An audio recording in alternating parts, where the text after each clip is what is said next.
ಕಸ ಸ್ವಚ್ಛಗೊಳಿಸುತ್ತಿದ್ದಂತಹ ಪೌರ ಕಾರ್ಮಿಕನ ಮೇಲೆ ದಂಪತಿಯೊಬ್ಬರು ಹಲ್ಲೆ ನಡೆಸಿದಂತಹ ಘಟನೆ ಬೆಂಗಳೂರಿನ ಶ್ರೀನಿವಾಸನಗರದಲ್ಲಿ ನಡೆದಿದೆ. ಈ ಬಗ್ಗೆ ಗೋವಿಂದರಾಜನಗರ ಪೊಲೀಸ್ ಠಾಣೆಯಲ್ಲಿ ಎಫ್ಐಆರ್ ದಾಖಲಾಗಿದೆ. ಶ್ರೀನಿವಾಸನಗರದಲ್ಲಿ ಪೌರ ಕಾರ್ಮಿಕ ನಾಗೇಂದ್ರ ಕೆಲಸ ಮಾಡ್ತಾ ಇದ್ರು. ಎಂದಿನಂತೆ ಕಸ ಸ್ವಚ್ಛಗೊಳಿಸ್ತಾ ಇದ್ದಂತಹ ವೇಳೆ ಆಕ್ಟಿವಾ ಹೋಂಡಾದಲ್ಲಿ ಬಂದಂತಹ ದಂಪತಿಯೊಬ್ಬರು ಸ್ವಚ್ಛಗೊಳಿಸಿದ ಜಾಗದಲ್ಲಿ ಕಸ ಬಿಸಾಡಿದ್ದಾರೆ. ಇದನ್ನ ಗಮನಿಸಿದಂತಹ ನಾಗೇಂದ್ರ ಅವರು, ನಿಮ್ಮ ಮನೆ ಮುಂದೆಯೇ ಕಸದ ಆಟೋ ಬರುತ್ತೆ, ಅದರಲ್ಲಿ ಕಸವನ್ನ ಬಿಸಾಡಿ ಅಂತ ಸಲಹೆಯನ್ನ ನೀಡಿದ್ದಾರೆ.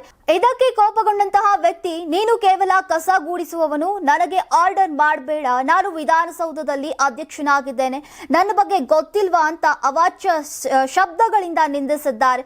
ಅದಕ್ಕೆ ನಾಗೇಂದ್ರ, ನೀವು ಯಾರೇ ಆಗಿರ್ಲಿ ಇಲ್ಲಿ ಕಸವನ್ನ ಬಿಸಾಡಬೇಡಿ ಅಂತ ತಾಕೀತನ್ನ ಮಾಡಿದ್ದಾನೆ. ಅಷ್ಟಕ್ಕೆ ಕೋಪಗೊಂಡಂತಹ ವ್ಯಕ್ತಿ ಹೆಲ್ಮೆಟ್ನಿಂದ ನಾಗೇಂದ್ರನ ಮೇಲೆ 3 ಬಾರಿ ಹಲ್ಲೆಯನ್ನ ನಡೆಸಿದ್ದಾರೆ. ಜೊತೆಗೆ ಆತನ ಪತ್ನಿ ಕೂಡ ಹಲ್ಲೆಯಲ್ಲಿ ಭಾಗಿಯಾಗಿರುವುದು ದೂರಿನಲ್ಲಿ ಉಲ್ಲೇಖವಾಗಿದೆ.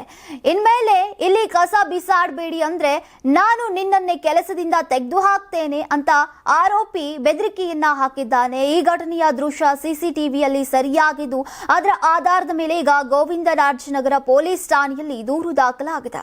ನೀವು ಸಣ್ಣ ಆಗ್ಬೇಕಲ್ವಾ? ಅದು ಒಂದು ಉತ್ತಮ ಆಹಾರದಿಂದ ಸಣ್ಣ ಆಗ್ಬೇಕಲ್ವಾ? ಪ್ರತಿದಿನ ನಮ್ಮ ಜೀನಿ ಸ್ಲಿಮ್ ನ ಯೂಸ್ ಮಾಡಿ ಯಾವುದೇ ಸೈಡ್ ಎಫೆಕ್ಟ್ ಇಲ್ದಂಗೆ ನೀವು ಸಣ್ಣ ಆಗ್ತೀರಾ.